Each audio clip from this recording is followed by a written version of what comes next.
live. And here we are, and I am rolling with James True. And I'm so thankful you are here. And I feel like I should share with everybody the way I feel about you, because I think you almost need a disclaimer. I That's think fair. you I think you are I think you are such an out of the box thinker that I think a lot of times you're misinterpreted.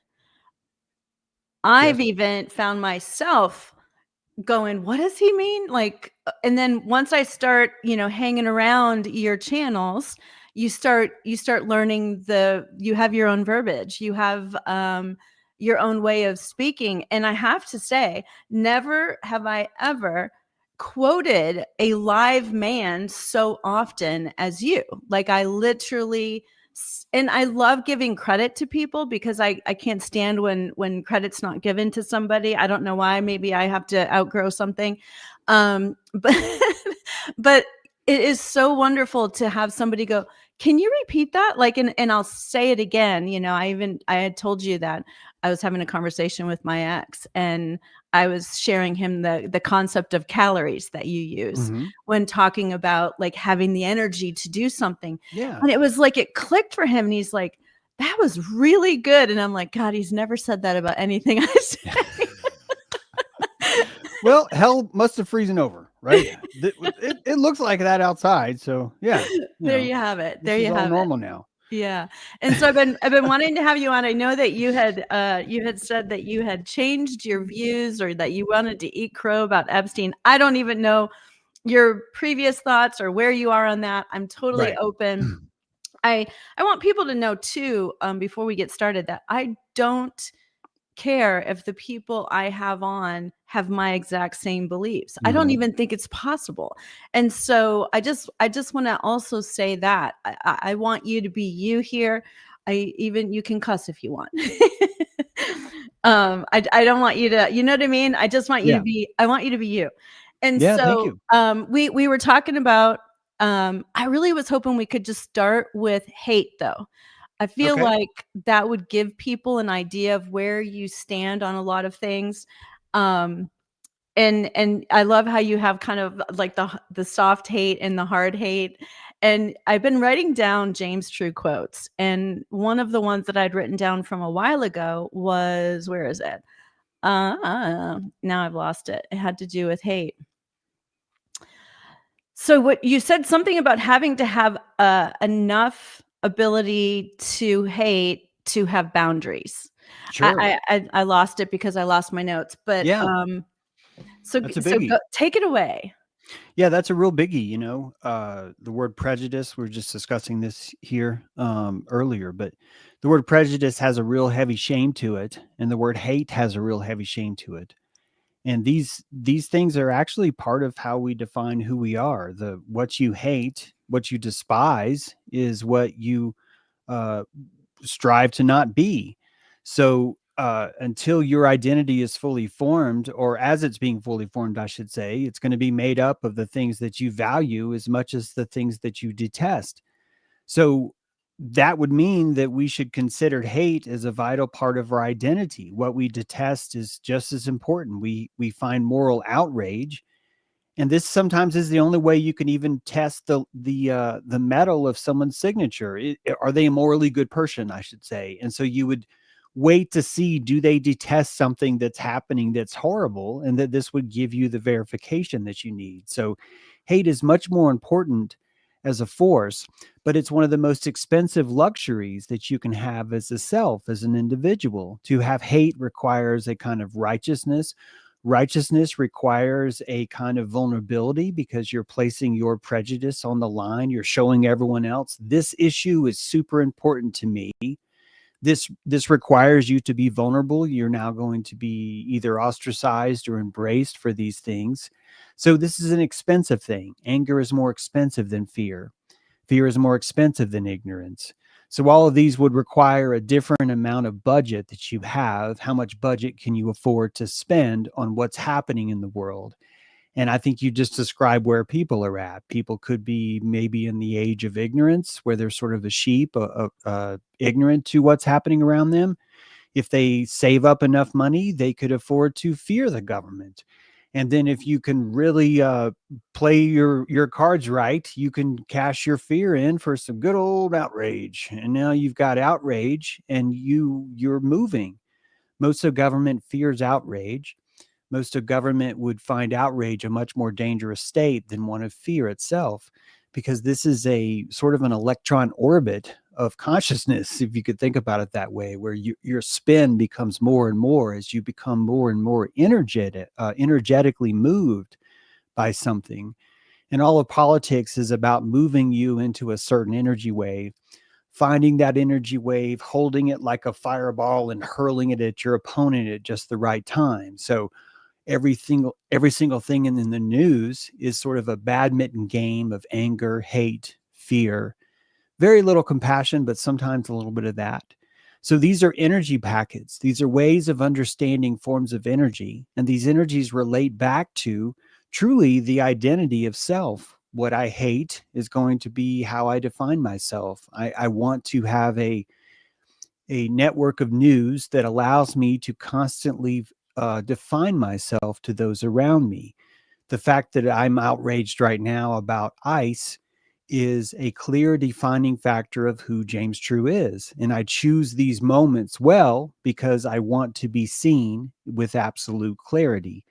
You can either be seen with clarity or you can find yourself through these clarities. I just think as you get older, you tend to switch. You stop finding yourself so much, and you just tend to catch yourself being in the right place at the right time because you know yourself now. So all of these are identities. And if we didn't have fear and anger, I don't think we would ever be able to find ourselves, because we don't get to see just how expensive it is to hold a certain identity during a certain point in history, things like that.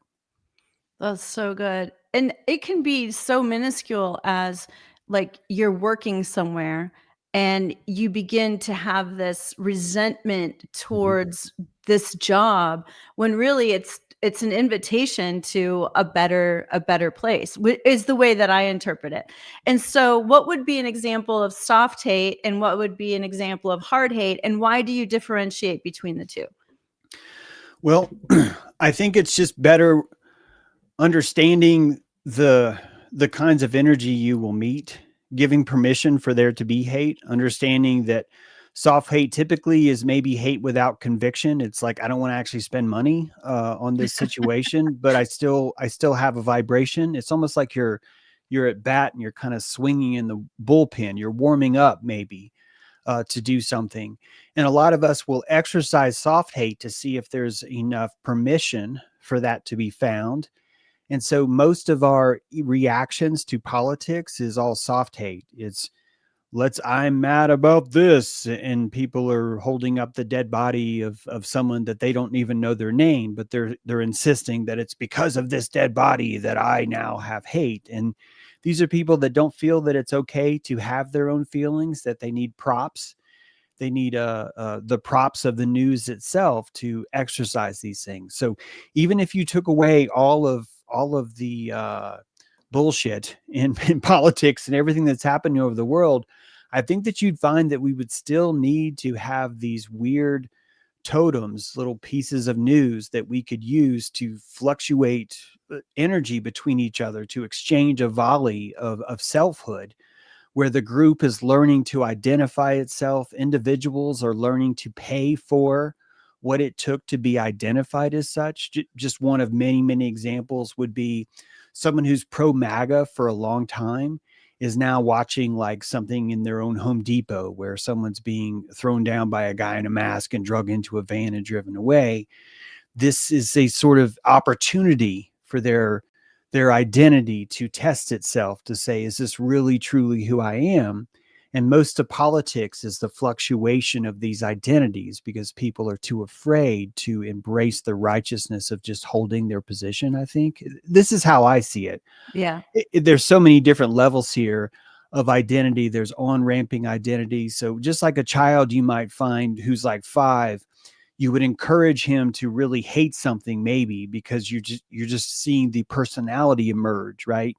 Versus if someone's an adult, you're kind of expecting them to be a little bit more polite and whatnot. That consciousness has the same thing, and we don't really give this to other people. The my generation maybe is a little bit more hooked into my parents' generation, but maybe we may shame the parents' generation because they've been around longer. But if you look at consciousness itself, there's only so much energy that we have collectively, and the older conscious mind is a sort of a lower resolution than kind of what we have now. And Mhm. so the world is just in 8K, everything seems intense as crazy, and the old world isn't really able to even feel that in a Right. certain way because everything is just so much higher resolution now. So Wow, hate, that's such a good way of love, looking at it. Yes. all these things are just amplified. It's just more of a vividness. The color's still the color. It's just so much more vivid now, I think. Yeah, almost like they couldn't see that color, and then the younger generations can see the depth and the Perfect. variations.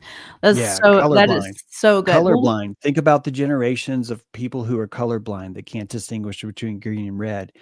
This is something that's happened more historically as consciousness has grown. Our opsins, the ability for our chemosensors to detect different wavelengths inside the eyes, basically tells us if it's red or green. And an older resolution consciousness could not distinguish between those things.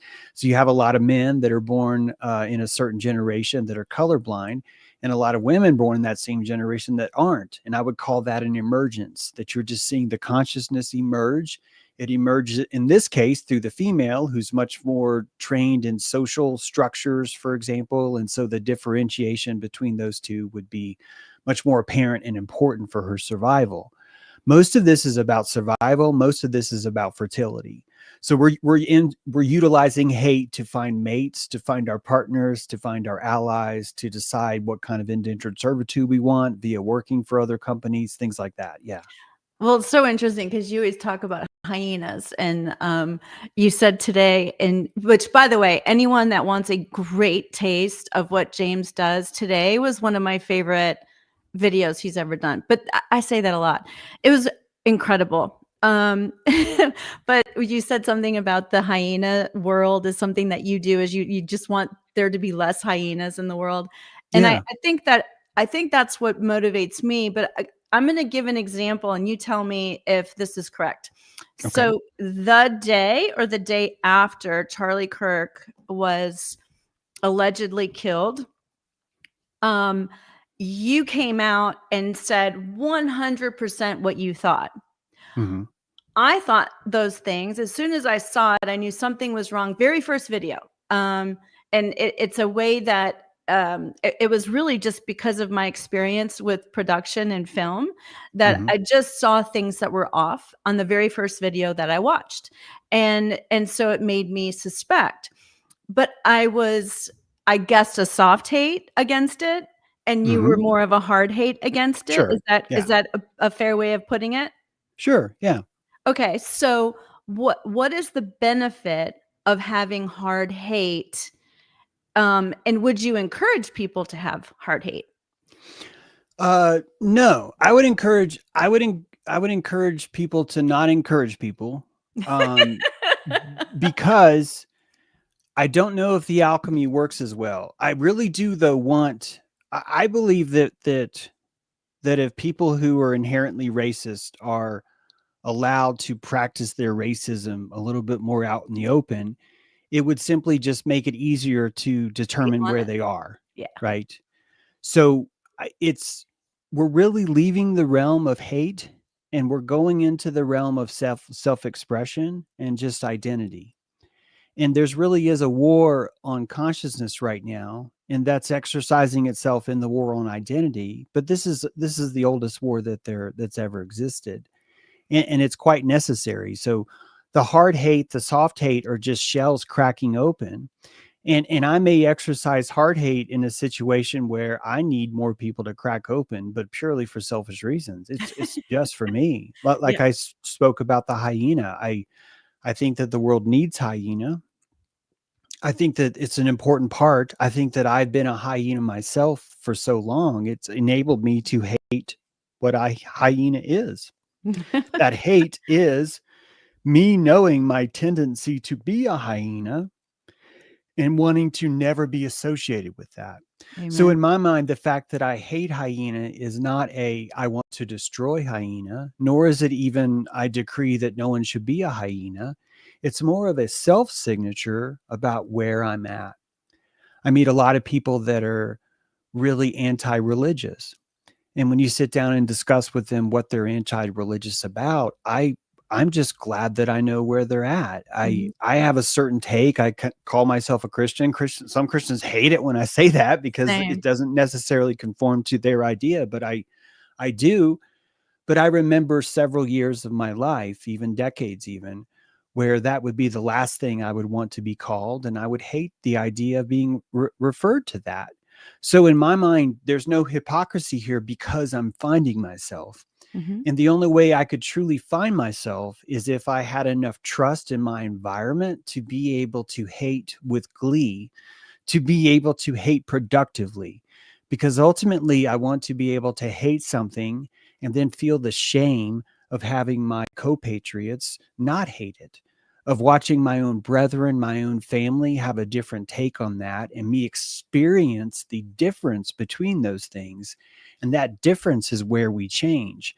If I was holding my cards in the whole time, if I was being polite, if I was being nice, that means I'm lying. I'm purposely withholding information from the group. I'm stopping anyone from having a sense of confidence about how they can read people. I'm being deceitful. I'm practicing camouflage, and we call that being polite and nice. And I think this is probably the thing that's hurting the world consciousness the most because we are not able to truly ascertain. We can even ask someone how they feel, and they'll look you straight in the face and lie to you. So we're developing our intuition, but we don't really get to develop our sense of self. We can't develop our sense of self because we're so afraid of being judged by our own prejudice. If we could embrace that I'm a prejudice, that you're a prejudice, that every single thing about your identity is basically a come atness to a certain kind of topic, and that these topics are just your spine. You you just have a sort of an approach to religion, an approach to the state, an approach to the family, an approach to life, an approach to war. All these things would be stacked on top of each other like a vertebrae, and that would really be who you were. And I would argue without all this prejudice, there would really be no context for you to even have an identity. I think this is why sin is such an important word, Carmen, because ultimately sin is your distance away from the omniperfection. And if you were always inside of omniperfection, I don't think you could have an identity. You truly would have no ability to define who you are. So to say that you live in sin is the same thing as saying you have a name. You have the ability to prejudice this world, and that prejudicement will keep your kids alive.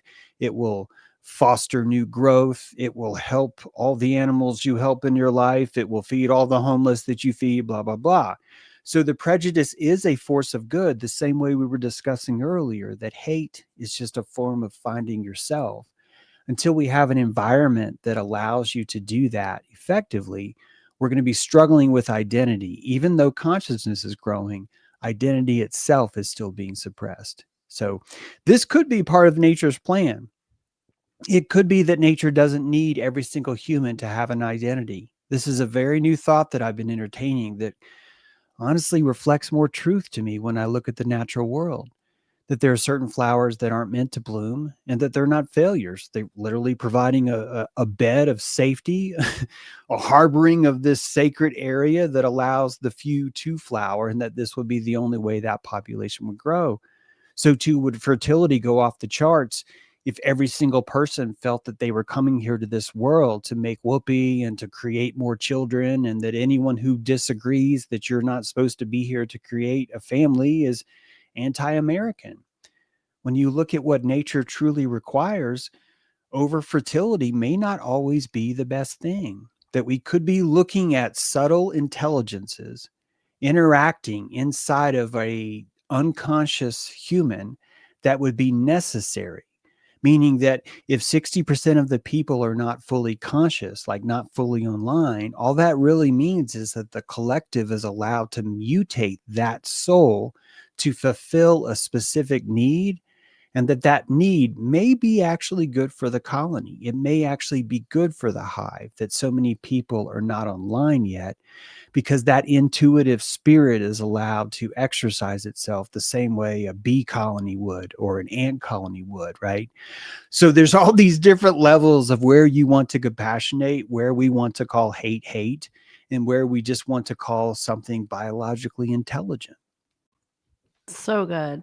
And so, I had a conversation with a woman who was a borderline, and she was telling me that her psychologist told her that she has no identity and that she has to do this and she has to do that because of her. I think it's a curse that her psychologist put on her, but maybe I'm wrong. But I turned it around on her and I was like, "Tell me all the things you hate." Oh my god, she could go on and on and on and on and on, and wouldn't that mean that she has, in your opinion, an identity?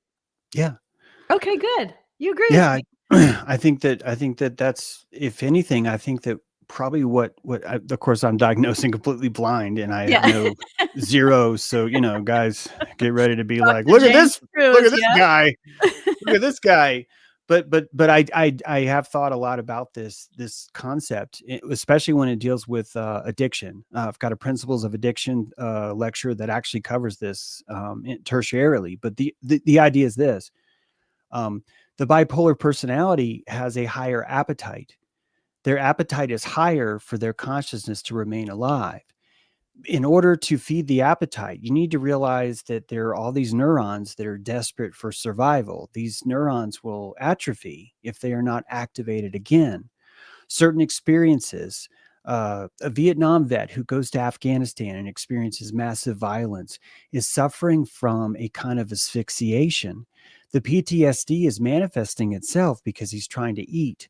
He's chomping into the invisible ether, trying to find the Pac-Man pellets that are not in this world anymore. They are Right. not in this civilization because the civilization is so compressed, it's so condensed into the insistence of none of us will break table manners. And the meanest thing you can do is put your elbows on the table. Meanwhile, he's come from an environment that has awakened a deeper kind of appetite inside of him. And the bipolar has the exact same problem. They're living in a society that eats less. And the only way you can survive, the only way you feel is necessary for you to survive, is to keep your flames alive, keep all of your neurons so that they can fire again. This is how we carry trauma. We carry it because it's that crucial. I don't think that we carry trauma because it's painful. I think we carry trauma because it has so much potential that we can level up if we do not forget. I agree So with that. if you right, so if you see trauma in this way, you can start to see how the bipolar, the addict, the PTSD victim, the 16-time violent offender, even the repeat criminal that just simply likes to be in jail, all these people that are moving up and down an escalator in a world where we only have one floor, where we have a medium floor where we expect everyone to eat, and the other people have to either climb above or go below to find a different appetite to remain alive. So, all through civilization, you can see when massive change has happened, there's been a mass die off too, whether it be the Spanish flu, whether it be the epidemic of smallpox, when you've got a giant civilization from Spain coming over and just completely obliterating a consciousness that isn't even equipped for those things. I think these manifest through viral pathogens that we find in the world. But ultimately, I think you're looking at a placebo versus placebo, a mental power. This is used to be called Malamu, by the way, a shimmering charisma that the Malamu? Sumerians, yes, Melammu, is a shimmering charisma that the Sumerian kings would have, and that the shimmering charisma would terrify you. That your appetite is so low as a nobleman that just the sight of someone terrifies you. And we see this with bear in the woods. We see this when you're intimidated by What about someone who. jealousy? Yeah. Yes, exactly, exactly. So jealousy itself would be someone who's on the medium floor and wants a little bit more. They Mhm. want a little bit more of a take. So to envy something is to literally associate. You're casting a tractor beam or a fishing hook onto that fish, and your jealousy is pulling you to that vibration, but you don't feel that you're worthy of it. So you have to create a sense of, this person has something that belongs to me. This is ultimately what jealousy really is. So all these manifestations, if you open the hood, beyond the bipolar labels, beyond the, you don't have an identity, what you see is Or a borderline, yeah. 12 stroke engine that's trying to live in a world where there's just 3 stroke carburetors around, and you're just in the wrong place. So all of society competes on how dilating our world is. Different countries have different dilational abilities. So the bipolar may do really, really well in a first world country. They may do really, really well in the inner city streets of some of the worst gang ridden places, because the activation is so lit that you're able to survive there and find a more stable existence outside of a therapy chair. Because this would be really the ultimate form of compression, is that we want you to come in therapy, sit on a couch, physically do not move. And now we're going to process your emotions using anything but the body. So a non-somatic kind of therapy is in fact the removing of volume, the removing of amplitude of all emotional thought itself. So you could see why the bipolar is always going to stay on the couch, and the person on the couch is always going to say, you don't have a fucking identity, because they're literally saying, you cannot have an identity inside this level like I can, and you're the failure for doing that. Why can't you exist inside of this? Yeah. Is what we're telling them. This is a schizophrenic. This is the bipolar. This is what we used to call the shaman. These are people that are amplified more, and they're trying to stay alive. And the only way they can is to be thrown out of society. Even that, I think, is a therapeutic for them, that the fact that society rejects them would be the only way they could keep their flame alive. Because So if perfect. society did accept them, then that would mean that society's belief would have to be their belief too. So even the isolation is a kind of survivalism, sort of like under hypothermia, your body core moves into your chest and your extremities lose the ability to circulate blood, because this is just what you're doing to try and survive the shock therapy. Dang, it's so good. Silver lining. And then too, I especially for someone like you, I think the more experiences that you have, the Yeah. more you can speak about. And so that's one of the things I love about watching you too is I can see you're growing, and then I can kind of paste some of the stuff that I'm like, oh, I hadn't really thought of it that way. So Mhm. thank you again. So let's shift into Epstein. I think you had some things that you wanted to share that you had thought about, and I would love to hear it. Well, you and I would say it's a soft disagreement. I don't know if disagreement is the right word, but um, all my takes on Epstein, I believe, I don't want to put words in your mouth, but you wrote and said, I think that this is real because you've known people that you definitely find credible that have experienced certain things in this thing. So is that correct? Where I'm Yeah, at so yeah, far? and I Okay. mean, I would say also when there's so many smoke, there's so much smoke, there's gotta be a fire of some sort. Yeah. Yeah. And this was what happens when we try and just uh explain how we feel about certain things. And I definitely own that I've said I don't think this is real. And when I say I don't think it's real, I have a subtle definition of what it not being real is. And that subtle definition is that I think that it has a red herring, it has a flavor and taste for every single person that's ever been anywhere close to news anywhere in the world. It has a signature flavor. The bouquet, when I taste it in my mouth, tastes exactly like Pizzagate. It tastes exactly like QAnon. And I've tasted this chef's food before, and his Right. name's Steve Bannon. And so I've been tracking this guy for years. Ever since the Q put his first post out, I have found this man to be one of the most powerful kingmakers in modern history, one of the most strategic political thinkers of our era. I'm not proud of him. I don't like this guy. I I need hear people you. to know that when you are at my level, you are compassionating people all the time because you just want to learn things. And so I give him respect because he's a worthy opponent in Right. this match. Well said, yeah. He knows how to wrap people's minds around his finger and take you somewhere.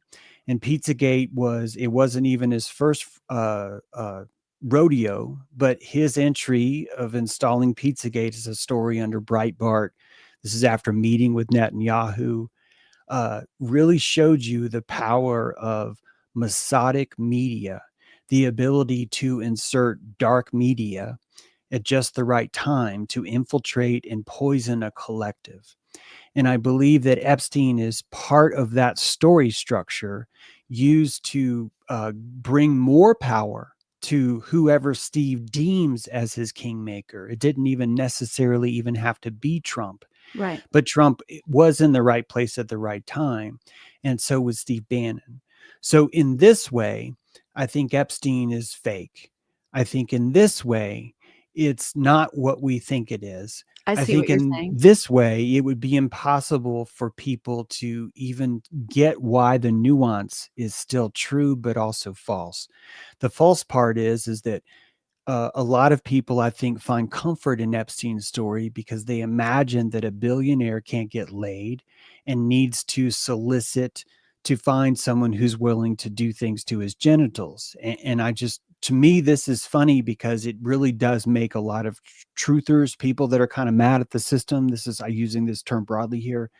It's a kind of comfort food that would make someone feel better the same way that knowing that Pizzagate is out there, believe it or not, makes people feel a little bit more moral themselves. That the people that are leading them are satanic pedophiles that are doing all this awful, horrible, horrible things is actually a form of self cleansing. That when we persecute someone else, we're actually feel good just inside the act of persecution. My opinion is that Steve Bannon knows this and that Breitbart has been there to install this comfort food on the right to allow a much bipolar base, a base with a lot more appetite to eat inside of a what used to be a very boring media that had very boring stories all the time. And anytime there's a scandal, it's going to have to be explained to you in like a 50-minute court case summary that has all these circles and arrows and shell corporations and hearsay and things like that. And that Bannon was the one that said, this doesn't work. We need to throw chairs. And so the idea of introducing professional wrestling into the politic in a much more visual way So came to embarrassing. be through Pizzagate, through QAnon, Yes. and through Epstein. It's no doubt in my mind that Maxwell was all. If you were Israeli Mossad and you wanted to create a honeypot, you would just take one of the billions of dollars that America has given you and assign that into an equity fund and put someone like Epstein in charge of it. This is how Epstein got his start, that someone just gave him $1 billion one day and he became a financial advisor. And that the moment this is called Mashiach, the moment you anoint the king, the moment you smear the king in money, he becomes a Christ inside of a system that worships power through money in that way. Idol So worship. you send the Mashiach out into America and the entire society embraces him as someone who has influence because his money gives him influence. So this part is a very effective way of collecting people, but the ones that you would collect would be pretty naive. They'd be someone like Prince Andrew, be someone who really has no touch, no reason to even worry about the world that would fall into such a thing like that and just be too stupid. I don't think Trump's going to be in the Epstein files because I think he's just smarter. He's a smarter psychopath than that. He would never say, why would I go to that island and be filmed? Why would I do that? Why wouldn't I just find this and bring it back and things like that? Virginia, I don't believe he's in as a under 18-year-old kind of right. guy. And so in that respect, I 100% agree. Yeah. And I do think Trump probably has done that with children. I'm just saying that I don't think that he was doing it in Epstein Island where you could easily film that or capture that or whatever. If there, the reason why so many people in elite statuses, I think, practice pedophilia is exactly what we were discussing earlier. Different kind of consciousness that requires a deeper sine wave. And the concept of whether people want to admit this or not, there's a certain sense of purity that is associated with sex, that we want to unfertilize or fertilize what is pure, that we want to unpurify something. This is really what Epstein was known for. The reason why Epstein moved through so many victims is because after he had defiled one, you can't really defile it again. You've already been in the room with it. You've already defiled it. So you have to move through a lot because his obsession, his addiction was for defiling flowers. It really wasn't for sex itself. It was for the demoralification of it. And once Maxwell saw this, Epstein was a teacher at a private school. This private school, there was some improprieties that were somehow Follow silenced. him everywhere. He changed the spelling of his last name, I think, to avoid people looking for his record. And that around this time is when Maxwell found him and said, this guy is willing to do anything. I'm going to give him $1 billion. And you really do. Now you have a stallion, you have your horse, and you're just letting him go out, and people are going to come to him and do what they do. Lisa Phillips just 3 days ago came out. I sent you this video. Mm-hmm. Lisa Phillips just came out 3 days ago and said, yes, I was sexually assaulted and blah, blah, blah by Epstein. And I've started a 501c3, and please subscribe to our 501c3 so we can release all the names, but we can't do that unless we get 50,000. I mean, these aren't her words verbatim, but this is what it felt like. Somehow I missed that part, but I did see that she started a 501c3. And I think I told you that that's one of my big red flags for, there's several things. And the best example I can give to what you're saying, because I think it's so important people understand what you're saying, because I don't want them to lose the forest through the trees, because I think it's helpful. But when the movie Sound of Freedom came out, there was a huge push behind Tim Ballard and OUR, which is his charity, and how it was about it being a movement. And I recognize this because I was a part of a movie project that never made it off the ground, but we raised money so fast. In 3 months, we raised almost $5 million. And the reason that happened was because of the story behind it. And I think that's what you're saying about Bannon. I think that's what you're saying about the Epstein. It moves the sheep, the cattle, the whatever. And correct me if I'm wrong, but this movie, because it touched a piece where most people would say this is disgusting, trafficking's disgusting, what, organ harvesting, whatever they said happened. It's a huge, it's like a big bug zapper, and it's just going to pull the people in. And I was trying to warn people, like, I'm not getting, like, when I looked at his 990s, because that's the first thing I do, is I start looking at what does the IRS see for OUR, and then you start seeing who's making the money: him, his wife, his brother-in-law, his best friend, Mercury One, who Glenn Beck owns, and like just all kinds of crazy stuff, right? And so you see that it was all just a big play to market a movie, and it was brilliant. And you're saying that you admire the brilliance, but that we need to be able to recognize these things. Am I interpreting you correctly? Yes, you are.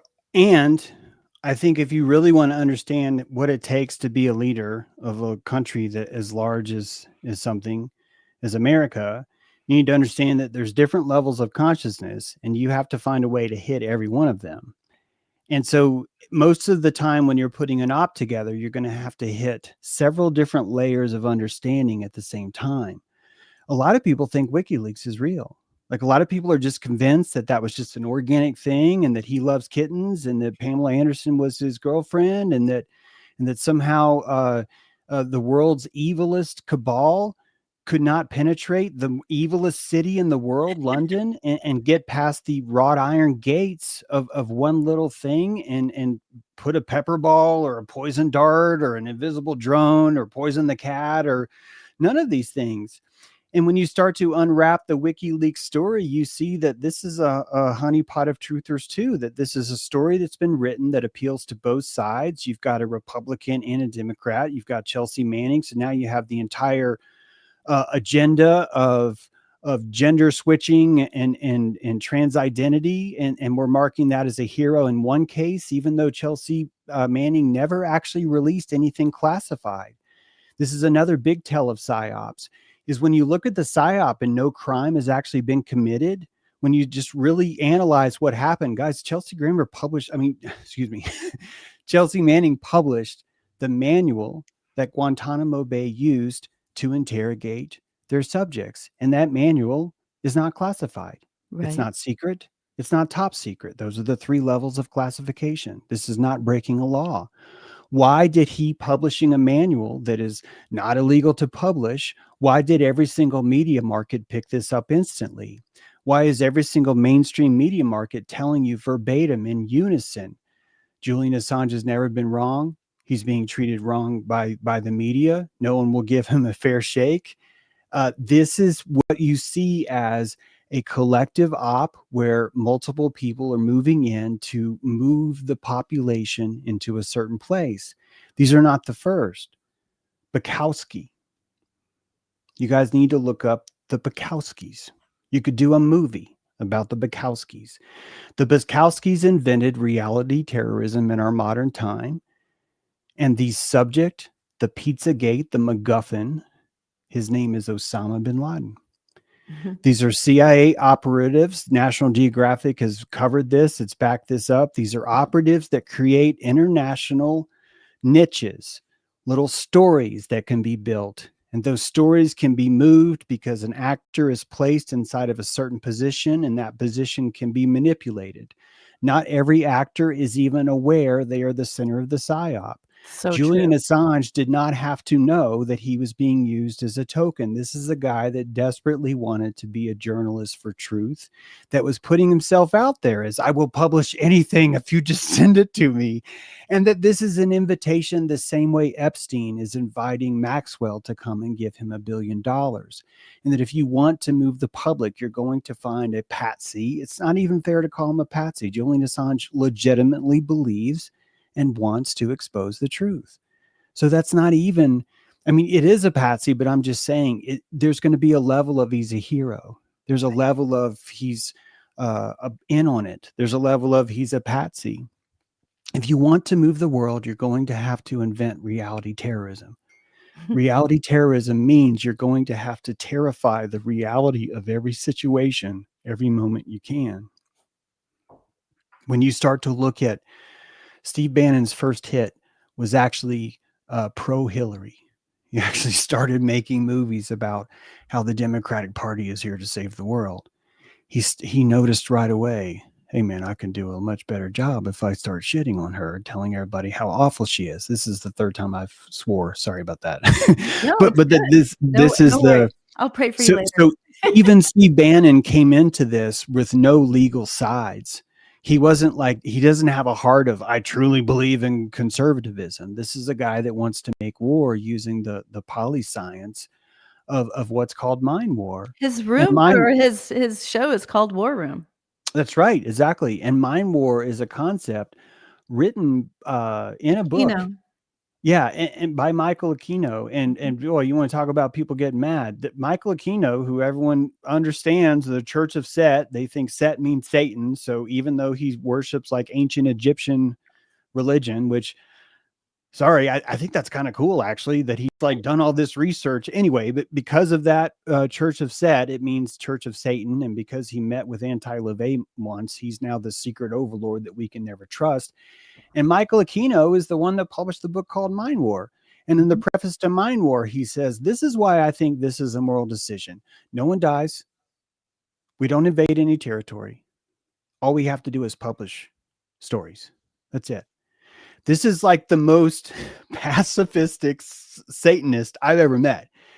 And he's telling you verbatim, here's how colors work on the mind, here's how influence works on the mind, here's how you set up a false paradigm, here's how you set up the Hegelian dialectic between two nodes. By the way, here's what I think 9/11 is. Aquino tells you this was a pillage, and that a pillage is so easy to start. It's one of the oldest forms of covering crimes up, is you simply announce to all the other bad guys that we're going to demolish these towers at this time, and we're not going to tell anybody. And all of the resonance that happens from everyone's different levels about what really happened is catered to and fed. Every resonance is fed. And if you can feed every resonance where every level of story, whether Pizzagate has a basement or it doesn't have a basement, gives you the ability to believe in Pizzagate or to reject Pizzagate. But the rejection is already guided, because if you don't believe in Pizzagate, it must be because you believe in Liz Crokin. And now you have someone like Liz Crokin, who is just so everyone's a satanic pedophile except for Trump. And that would be a catch that you would know would be in place as an architect of a political movement. Yes. This is why Steve Bannon is so talented at this, Carmen, Yes. because he understands the hyena nature of how media works. And I'm going to be honest with you, this is all speculation. I think Mossad taught him that. I Interesting. think Mossad taught him that only because when you were living in Israel and you were trying to just exist over there, you're on a different level of being in the jungle. We are soft here compared to what it takes to be Netanyahu. And when you start to look at the sophistication of their ability to infiltrate the mind, you're going to end up with, when Steve Bannon and Andrew Breitbart go over to Israel and meet with Netanyahu, and they come back, and all of a sudden Breitbart's the #1 news outlet. And all of a sudden, they're publishing James Alefantes, a name that literally means the lover of children, as this major pedophile. Does it really? I did not Yeah, know you're that. looking at a Wow. highly intelligent reality terrorism predator. Do you see why that word reality terrorism is so crucial? Because Mhm. none of this is made up, Carmen. All of this is just terrorized. Every concept is terrorized. Of course, there's human trafficking. Of course, there's Sure. pedophilia, right? I But don't question that piece of what you're sharing. Yeah. yeah. So this is the only way government stays alive. It can't be tame. Government's not going to work tame. It's not going to work going back to the boring days of point of parliamentary procedure. I would like to instigate Here's the level president. 6 evidence clause 3 and enact my right to filibuster for 36 hours. And that's the old world when that was exciting. The only way Wow. you're going to have it now is you're going to need a Kash Patel. You're going to need these just. He's just Have you out there noticed how busting the many? NBA. Have you noticed how many people in Trump's cabinet have written children's books? Matt You're Walsh, the one one that of the pointed it out. leading conservative commentators, writes children's books. Cash These Patel. guys know how to talk to the egregore. When I say egregore, I'm just talking about the political mind. That Mhm. Steve Bannon moves that political mind, and he does it so well. And if more people would be that kind of terrified, would be that kind of angry, I think that we would be in a different position, because discernment would have to level up, because everybody would be Onto it. so onto it, and they would find it exciting. This is another biggie. See, I trust Gaia so much. I trust the nature, Yeah. just to explain. I trust nature and the universe that God has given us so much Yeah. that I think all the lies, all the disgusting shit, all the horrible, misguided things are just training your godly intuition to learn to find truth. Yes. So I look at it as a great work. So even though like Haiti happens, even though Hillary kills Honduras and no one notices, even though we've put a $50 million hit on the president of Venezuela's head, but we did that 20 years ago and no one even noticed. that all those things are just teaching you that this is the jungle and you have no choice. You have to be awake right now. And truly, if all of us awoke, we would light up our brains. They would become these constellation factories where we would not need the excitement of a reality television network or a reality terrorism network, because our own life would have enough appetite, enough dilation in it, where politics would become meaningless again. It would collapse on itself because the majority would no longer be more important.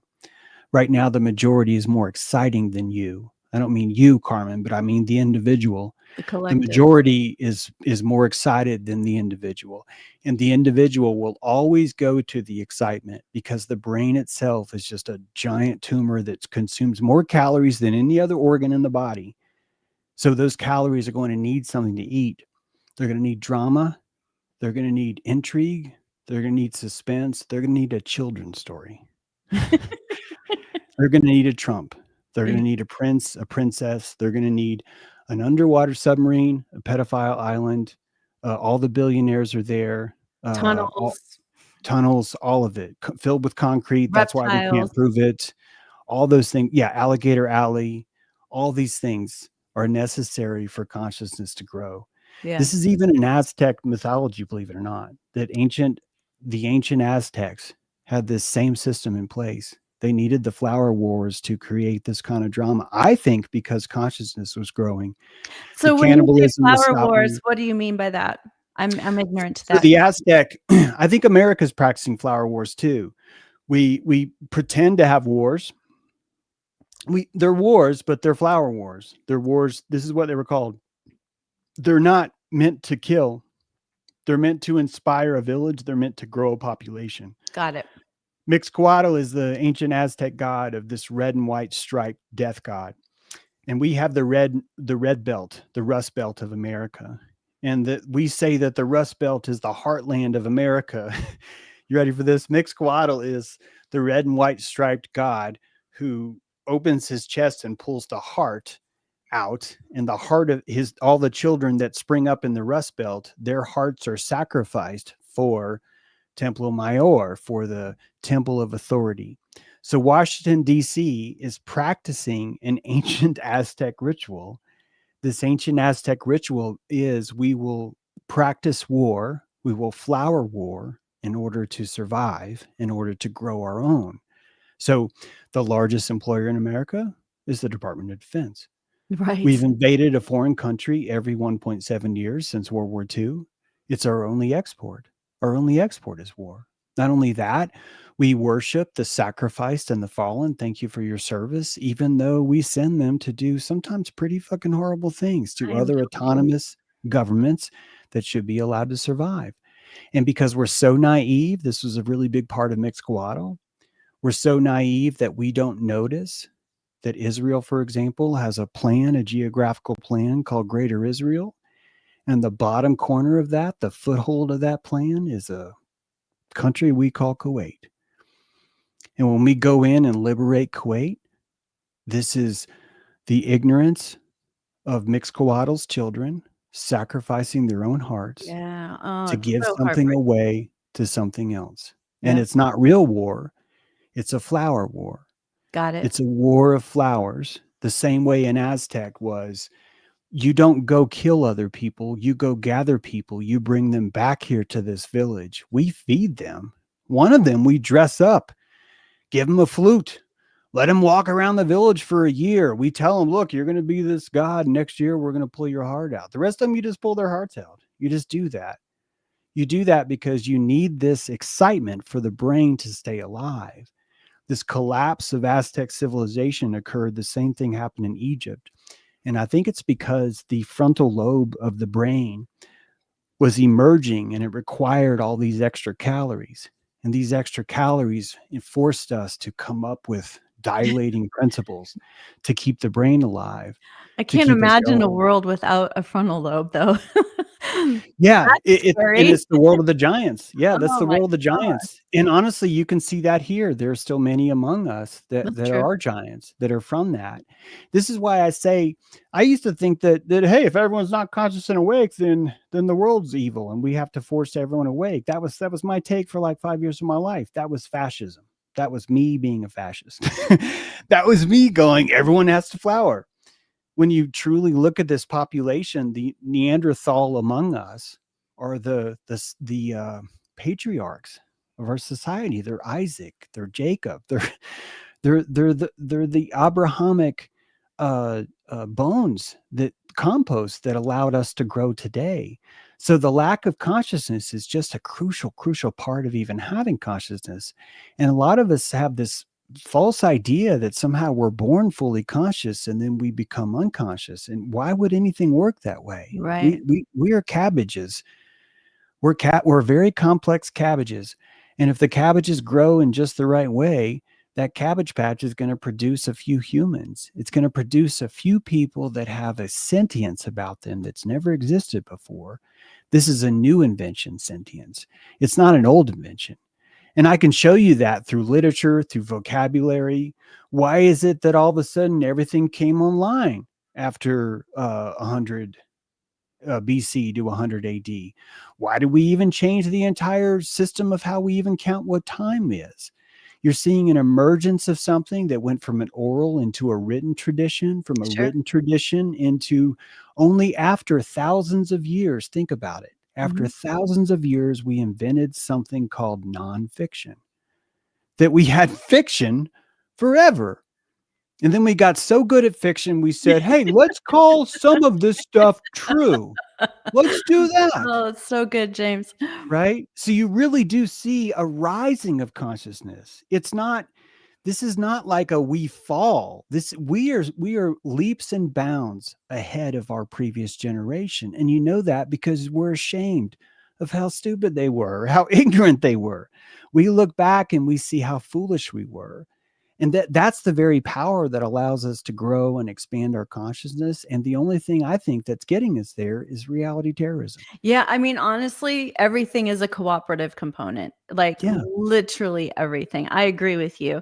I will say though, it's kind of, I guess it would be that black pill moment. I call it the bitter pill, so to speak, because I think I've never been more sad in my life, other than, major deaths or things that were very serious personally. But to watch 2020 happen and realize that most of the people that live in the country that I live in are cowards. Mhm. And that also got me thinking about the level of maturity, which you cracked me up the other day when you're like, "Pete Hegseth, he's up there talking to all the generals, and he's like a 7-year-old, and they're like 5-year-olds." I Yeah. was like, "Oh my gosh," that is literally the way I think about it. Like, it's toddler-esque. The fear levels, the bumbling, and it's it's kind of mind-blowing, actually. Yeah, and I agree. We are a nation of cowards when it comes to activism, to doing the right thing, to noticing when we're trampling on other countries. I feel a little bit of, although it's painful, I'm glad that we're doing it to ourselves now versus someone else right now. Like, it's a weird place to be, but I really, guys, I really believe in nature. Like, I really believe in nature. I really think there's something to this. So when I see us start to mutilate ourselves instead of someone else, or cannibalize ourselves instead of someone else, I actually think that's a sign of progress. I think for the first time we're able to look at that, and Horrible, we horrible. need to do this to ourselves to look at it. And so to me that's helpful. But on the coward thing, I think that we can't have our cake and eat it too. I think that the fact that we are cowards is true. We're raised like veal in America. But this continent is supposed to be the veal. It's supposed to be the youngest continent when it comes to conscious growth.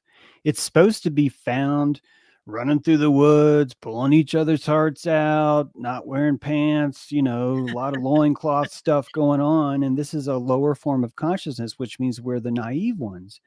So when you look at when Cortez came, when you look at the not just the Spanish acquisitions, but all the uh, investment money that came through Dutch and French industries, and of course Britain themselves, and basically just raped a land and erased a government. Turtle Island was a living government.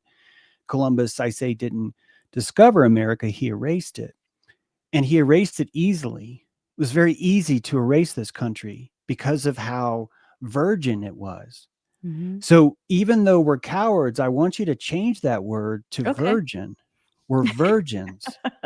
We don't live in Israel. We Right. don't have neighbors next to that are Israelis, for example. I'm just whether you're pro Hamas or pro Israel. The fact is you're living next to a psychopath that's waking up every day looking for a new way to kill you. You're not going to be a virgin there long. You're not going to That's be able to so true. survive there. Meanwhile, we've been given the softest womb you could ever imagine. We've been told, oh, you're the greatest and you're the most creative and you're the most inventive. And we are. All of our industry, America is known for, if nothing else besides war, America is known for its ability to invent things, to be creative. Mhm. And that this creativity would come from a cowardly place of idealism, a virginity of latency, a latent space of virginity where ignorance itself is our only precious commodity we have, and that we're able to innovate and create things precisely because we have that ignorance. So I agree with you that we are surrounded by cowards, but I also think that you and I have been super privileged to be raised by them because it's given us a soft palate and we're able to taste a delicacy in the world that people from Israel can't even fathom. They can't even dream of. Right. So all of us have our different place on what we can taste, what we can experience, and what we can do. And it would be necessary for the most ignorant among us to be the ones having to do the most violence on others because it would be harder for anyone else to do that. Ignorance would be our best weapon to cause so much damage, to drop what 5 million landmines in Cambodia and just leave them there. Like they're still there. That's what I They're remember you saying that. still I never knew that. there. And we are walking around like we're the good guys. The only way you could have a Turtle Island, a large matrix of conscious growth, would be if you had a super innocent group that was doing the worst things possible and letting that's a free energy device that causes consciousness to be churned and slowly wake up, but only too late, only after, for example, I feel like Israel with the 26 states, that's a felony, for example, to boycott Yes. Israel, that it's our naivety, which has caused so much self rape and self damage, but that this would be the only way that we could learn. And that if we didn't have hold of this virginity, if you and I could not taste how virgin we were and to see how naive and how stupid and how easy it is for us to fall for things, I don't know if we would be able to measure and put into the salt of our next generation how fucking important it is you get this right. So that kind of deep generative anger would only come from us being sexually assaulted by a piece of shit predator who writes stories like Pizzagate every day. That it would need something, but this disgust on my face is exactly what we would need to level up, to keep that innocence, but somehow level up. It's a long road. I don't think it's going to happen in my lifetime. Oh, But you all don't? I've seen since I've been here is level up. That's all I've seen. I don't, because I think that I would be gaslighting my fellow man to Mhm. expect him to fully pull out of this.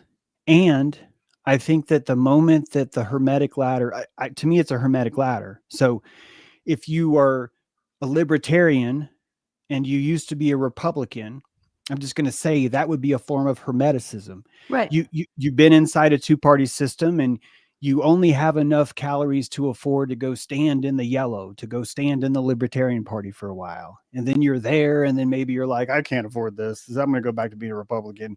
Or maybe you can, but it's like, this isn't enough. I want something deeper. Yeah. And then you go into independent, or you go into the truth movement. In my mind, conspiracy theorist is someone who has calories to spend and has chose to spend it on their consciousness. That's what they're doing right now.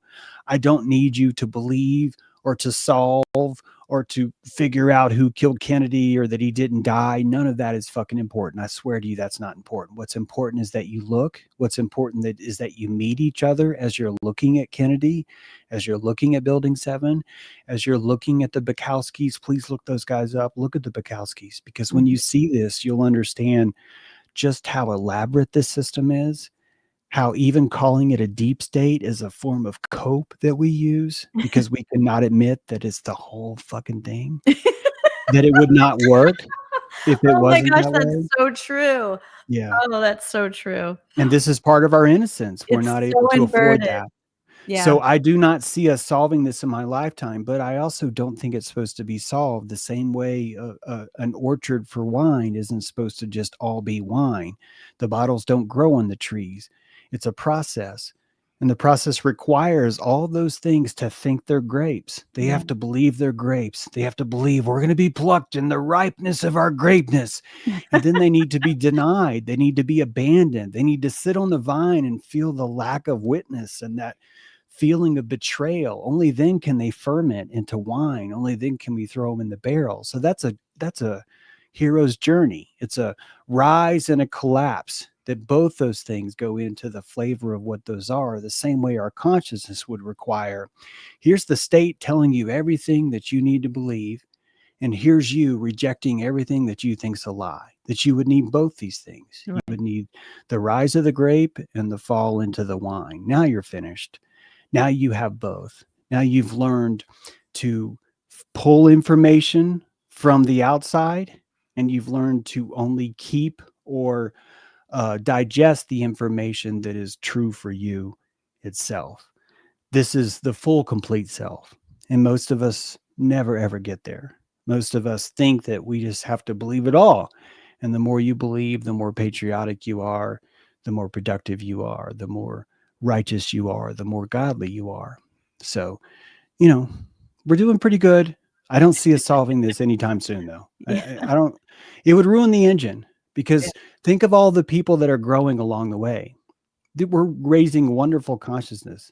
Yeah. Jim Henson came from this vine. Like all these geniuses that we've seen in our world precisely sprang from this innocent cowardice masquerading itself as civility inside a world that's just nothing but jungle. So I loved your take on the Emperor's New Clothes too. I just realized it's already been an hour and we didn't even talk about ice. So I don't know if you have to leave, if you have another 15 minutes. yeah, I got some more time. Yeah. Okay, it's totally up to you, but I really would love to hear your takes on ice after you share with everybody the Emperor's Clothes, because I loved your take on it. I'd never thought of it from that direction, and that's those levels that I think you're talking about. Yeah. So when you first start to notice the emperor wears no clothes, you the only way you could approach it and digest it is to think the emperor's a fool. He doesn't even know he's not wearing clothes. All of us know he's not wearing clothes, but not him, because he's stupid. Look how smart we are. Even though he thinks he's in charge, he's really not, because we're smart and he's not. And this is how you digest something. This is how you start to come to a truth. The bigger truth is too hard to swallow. The bigger truth is that the emperor, he definitely knows he's not wearing clothes. The emperor enjoys watching you have to tell yourself he is. He enjoys knowing that he can walk out in front of every single person and have each of you kiss his ass and tell him this is the finest piece of cloth I've ever seen in my life. That this is gets the emperor off like nothing else would. That he can warp reality in such a way that he can show you his bare ass and that you have no choice but to say, my God, you're majestic. This is the truth of the emperor's new clothes. It's not what we think. What we think is what we tell ourselves to sleep at night. What we think makes us feel better as we're rising in this carriage of consciousness. I think we're supposed to lie to each other. So this is not a condemnation Oh, on and our to ability. ourselves, I think so too. Yeah, I Yeah, think we're supposed to lie to ourselves and each other because this is a way that we comfort ourselves at night. That the only way to survive in a jungle is to say, "It's not a jungle, honey, it's a city." yeah. It's not, it's a city. And we have street lights, which means that nothing bad happens. There's no predator. How could we have a predator when all the mile markers are marked? How could we have predator when someone has banded the grass and the curb? Look how clean that curb Look at how is. many laws we have. Right, exactly. Look at all these laws. It would be impossible to have it any other way. Look at TV commercials. These guys are clearly happy. So we utilize placebo, lies, same thing. Yeah, We utilize placebo to build our immune system. We tell ourselves a story to feel better. The story ends up hopefully causing enough damage to where we have to stop using that placebo and just face the world. But ultimately, the thing that keeps us afloat more than anything else is our cosmology or our placebo that we apply to something. This is a vital part of the immune system. If people attack you with labels, you will get sick unless your placebo is strong enough to defend yourself from that. And there's more cases that prove this than cases that don't. So all of these are psychic viruses. All propaganda, excuse me, all propaganda is a protein shell that has information inside. And that's what a virus is. It's a protein shell, has information inside. You are contagious to propaganda around you, and you want to be. You want someone to say, "You look beautiful today." That's propaganda. You want someone to say, "You look ugly as fuck." That's propaganda. You utilize both these things to build and destroy your immune system. You use it to create buoyancy under the water that you can rise and you can sink in your self-worth to give you an advantage in the world that you can. The ones that have higher self-worth might get eaten by a bigger fish. The ones with low self-worth get to live with the halibut. You're right there on the surface. they So they all get of the this is emperor's energetic butt in work. their face. Yeah, exactly. All of this is energetic work. And people like Steve Bannon, I hate to keep coming back to him, but people Gonna like just Steve mention Bannon, they know how this works. They understand how the system works and they know where the big fish are. So before you go on to ICE, in the story of the Emperor's New Clothes, for example, if we were looking at the Republicans, Trump would be the emperor. The tailors would be Steve Bannon, and MAGA would be the people saying he's wearing no clothes. Yeah, I think so. Yeah. Okay. Yeah, I think it works. Yeah, because it Mm. seems like it's interesting too, because I feel like Steve Bannon figured out that wag the dog concept. Mhm. Have you seen that movie? Yeah, sure. Yeah, yeah, Okay. great movie. And I I mean, highly recommend it. when you think about that, who else is there besides Steve Bannon that has conducted such a film Mhm. other than maybe a Kino? I don't know. The Bukowskis. Okay. That's right. You did say that. Yeah, the entire Osama bin Laden operation. Believe it or not, Emperor Wu Wei did this. The Emperor of China, excuse me, did this to the chieftain Wei. This is like 4 or 5,000 years old. These things. The Pharaoh So would you're do right. It's this. not gonna happen in your lifetime. Yeah, the Pharaoh has those two symbols of the crook and the flail. So, like the crook is like a shepherd's crook. So it's sort of like a sign of gentleness, of like leading the flock into you, and the flail is the sign of you fuckers. Da, da, da. And then the Pharaoh knows that in order to command his people, he would have to utilize both the crook and the flail. And so Bannon does the same thing. Any political operative does the same thing. When Barack Obama goes into office, he has to form a cabinet of propaganda. You would have to do this.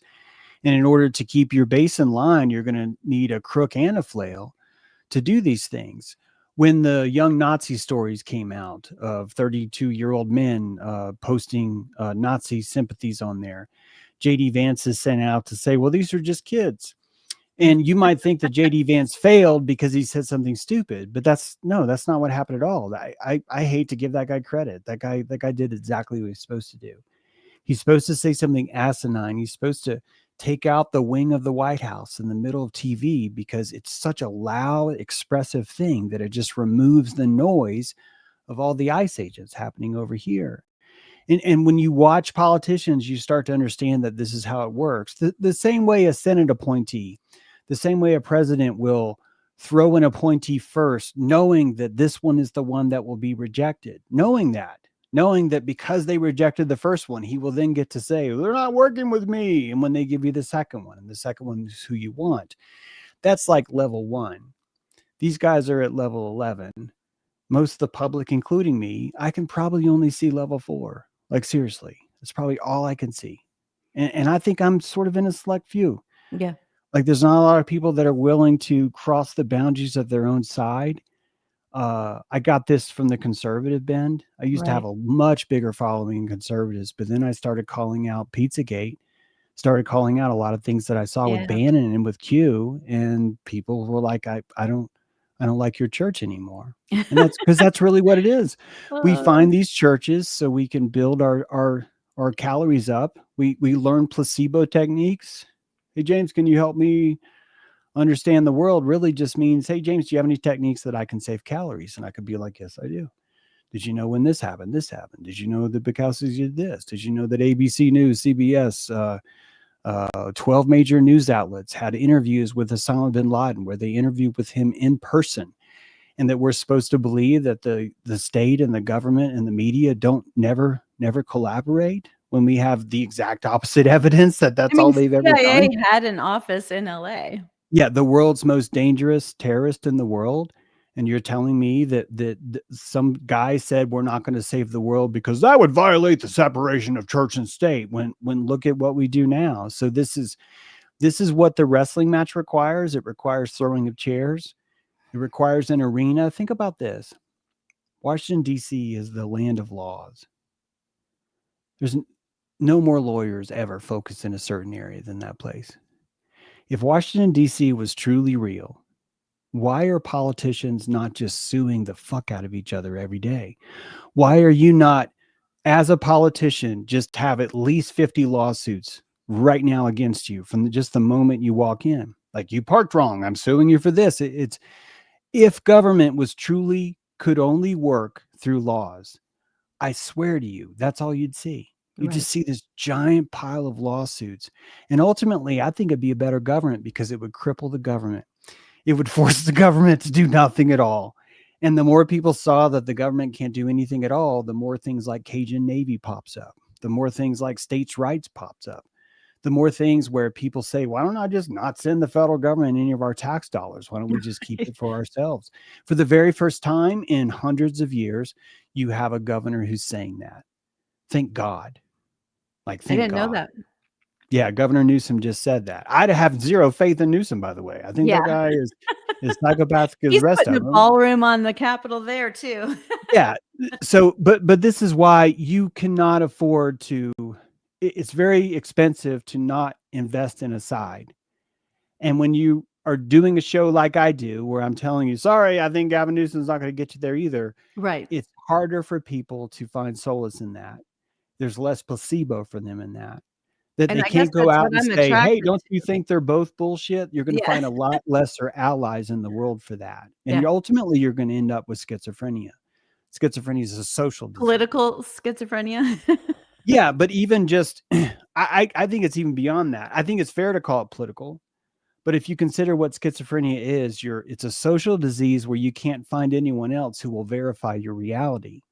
This is why I think the two-party system exists. I don't think it was forced on us. I think it's a natural way of gathering more prana because you have an entire herd that you can kind of tap into like a battery. The only reason why it's two parties is because if it wasn't two separate parties, the battery wouldn't be able to have its Exactly. capacitance from the 100%. difference between the two, you know? So all these things make much more sense than they don't, but only if you've reached this level of compassion where you're not really married to any of them because you have your own identity.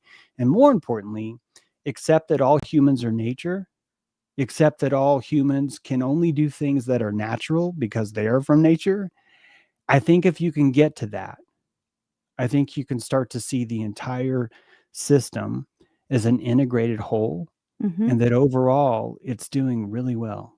It's raising a consciousness in a very violent way, but that's probably required because this is how intense we are. We are a highly potent form of life, and that highly potent form of life is going to have every emotion wrapped up around it, every capacity. And ultimately, it dilates you the way it should. Humans should dilate you the same way a bear should, but times 100. And when you see a bear, you feel alive and you can't see anything else. And humans should be the same way, and we are the same way. So to me, this is exactly where we should be. It's the jungle, baby. You're Yeah. in the jungle. And so, last words, do you even want to cover ICE? You kind of did. ICE is, I think, Trump's personal army. If you look through history, any emperor who's wanted to do something big will first have to create their own private army. I don't mean this to sound just like a gotcha, but the SS is a perfect example of this. It's, first you build a private army. Then Hitler noticed that his private army was the most dangerous thing to him. He actually created a secondary private army to go kill the first private army. And I think you've already seen that happen now. So Trump has a American Miss American cabinet is what I kind of call it. It's not just about the women though. It's just, Miss America Cup. yeah, Pete Hegseth is there. All these people, JD Yeah. Vance is there. It's Kristi Noem. yeah, you Pam want those Bondi. people that really have no ability to go anywhere else, and you want to force them into a system where they really just have no choice but just to say what's right. So why does he have his own personal army? I think the reasons are actually not as conniving as they are selfish, personally. This is what I think. I think that the conniving part comes in the fact that he has to align with Israel and Netanyahu. He's given him his daughter. Keep in mind that Kushner is the godson of Netanyahu. He's now married to the daughter of Trump. She converted into Judaism. Trump would easily sell his daughter for this, but so would the King of France. So would the King of England. This thing's been going on a long time. So when you watch what Trump's doing with Greenland, with the Gulf of Mexico, he's priming the public because he thinks that from Venezuela to the top of Greenland can be the new America, and he wants to do it in his lifetime. He wants credit for that. He wants that to be his Arc de Triomphe. So every He's single even country building between that. Venezuela and here, I think, will be the United States of Mexico, Nicaragua, Costa Rica, Honduras, You think he's Chile, going for not it Chile. all? Yeah, I think so. I don't think he'll be able to do it in his lifetime, but any dictator that you see will always aim much further than they think they can go. It's just it kind of comes with the territory, honestly. It's part of that appetite they have. I think he picks Venezuela not because he's trying to get them all. I think he picks Venezuela because fuck, they've already had a $25 million hit on his head. What I'll just do this. This is a good move for us. He sees the oil reserves, things like The that. But I think minerals. ultimately he's doing this to expand things so it looks he can have something for his own record. This is Steve Bannon is saying he's going to have a third term. Steve Bannon's explaining to you that he has people that are I working on the haven't heard side that are that. going to Wow. bypass the Constitution so that Trump can have a third term. Well, we've What already Steve Bannon? bypassed it Oh yeah, in yeah, 1,000 yeah. different ways. Totally, totally. But also, I don't think Steve Bannon's being honest with the public that Trump's probably not going to make it that long. That physically, if you look at him, look what happens. I'm not a He's 80, doctor, but right? he's Or got big close. ass swollen cankles. That's not an insult. Something's happening there. Some sort of heart attack or something, right? Some blood transfusion issues. Some people think they've seen a pulmonary meter inside of his coat pocket there. So if that happens, I think that when that happens, that'll be a change in plan. I think Steve Bannon would see himself as wanting all those things. Keep in mind, Steve Bannon cut his hand open, signed a blood oath in front of the Statue of Liberty with the deposed Japanese Prime Minister's son, claiming that the Himalayan Council is the new constitution of the world and all countries were below them. Wow. He then gave the first he's not called a president, but the first whatever he called it, the leader of the world is this prime minister's son, and he did this in front of the Statue of Liberty on YouTube because this is what he wants. He has the same motivations as Trump. Mossad knows that these are the motivations of Trump, the same way they know the motivations of Julian Assange, and you have a controlled opposition that you don't really have to even tell. You don't even have to tell them, hey, you're a controlled opposition. You just send them money. Same way you send money to Epstein, the same way you send money to Trump. We want you to run for president. We want you to do this. He sees Netanyahu as an ally because he's an ally. They're He both is, asking for yeah. pardons for each other. They're literally both saying, "Hey, give Netanyahu a pardon." And Netanyahu is saying, you need to make sure Trump is a pardon too. So these are mutually exclusive people playing in the reality terrorism realm, destroying the entire world because they can, because there's a lot of people out there that are innocent like you and me that are just going to let it. So I think ICE is horrible, but when I look at the timbre of how people are reacting to it, when I look at the fact that there's not actually a law that makes it illegal for you to even be here if you're not a citizen, there's no law in the books that says that. But I think most Americans don't even know that. And truly, the fascism that we're playing, it's kind of like it's a playground game, Carmen. It's a game on a playground. We're fucking children, and we want to round each other up and deport people and send people into Guantanamo Bay. Even though we just did that, we just did that with Guantanamo Bay, and we're doing it again now because we're really not online yet. We're not capable of compassionating each other and what's happening. So, Is there a grown-up world? I mean, is there a grown-up country? I don't know if grown up is what is all it's cracked up to be. Maybe grown up really does just mean one who is just complacent and just accepts all things. I think that the jungle shows children Lord of the Flies all the time. I just think we just can't face that, you know? It's Lord of the Flies. It is. Guys, just get over it. It's Lord of the Flies. Like, it's just, that's what it is. And honestly, if you stopped demoting human as something outside of nature, I really mean that. That's a demotion. If you put humanity back inside nature as just another really complex species, probably not even as sentient, honestly, as an orca or an elephant, probably doesn't even really have the do it capacity. without orcas. Right? We don't even have the capacity to even feel as deeply as other animals. So I don't even think that we're like the apex creatures here. And I think if we placed ourselves back in nature, I think we'd actually feel better about the situation we're in. And we'd start to have more fun with it. I think more ICE agents would suffer the pains of people who yell fire in a theater. That the dude who yells fire in the theater, yes, we should have the freedom where he can say that. And yes, things should happen in the parking lot. And the people that commit the violence in the parking lot should be able to pay for that. Should be able to go to prison and say, yeah, I fucking hit that guy who fucking said fire. I'm guilty. Send me to jail for 3 years because I deserve it. And that should be something that he does for his country. You see what I mean? Absolutely. It's so backwards that we don't think in these terms. We want something that gets off scot-free, that has a monopoly on violence, that's allowed to commit all the violence, but none of it's wrong. Guys, we're walking around saying, the country ICE is murdering people. I hate to break it to you. The definition of murder means whatever the government tells you murder is. Look it up. That's the definition, which means that's not murder. That's just law. I think this is wrong.